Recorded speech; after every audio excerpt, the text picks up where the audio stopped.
અંકલેશ્વર જીઆઈડીસીમાં કંપનીમાં આગથી દોડધામ. Survival technology કંપનીમાં અચાનક આગ ફાટી નીકળી. ધુમાડાના ગોટે ગોટા દેખાતા કર્મચારીઓમાં ભયનો માહોલ. ફાયર વિભાગના 2 ફાયર ટેન્કર તાત્કાલિક ઘટના સ્થળે પહોંચ્યા. ભારે જહેમત બાદ આગને કાબૂમાં લેવામાં આવી. આગ વધુ ફેલાતી અટકાવતા મોટી દુર્ઘટના ટળી હતી. આજરોજ અંદાજિત 12:15 વાગે અમને ફાયર ઇમરજન્સી કોલ આવ્યો હતો કે સર્વાઇવલ ટેકનોલોજીસ કંપનીમાં ધુમાડા દેખાઈ રહ્યા છે. તેથી તરત જ અમે અમારી ટીમ ઘટના સ્થળ પર રવાના કરી.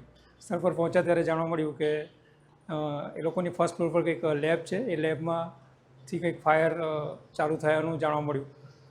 એકદમ ચોક્કસ રીઝન નથી ખબર, કદાચ ઇલેક્ટ્રિકલ શોર્ટ સર્કિટ હોઈ શકે, કારણ કે અત્યારે હવામાન ગરમ ખૂબ જ છે અને એના લીધે આ બની શકે એવી શક્યતા છે. અને અમે લગભગ 3 જેટલા ફાયર ટેન્ડર લઈ ગયા હતા, પણ 2 જેટલા ફાયર ટેન્ડરની મદદથી અમે આગ પર સંપૂર્ણ કાબૂ મેળવી લીધો હતો. અંદાજિત અડધો પોણો કલાક જેવું અમને લાગ્યું હતું.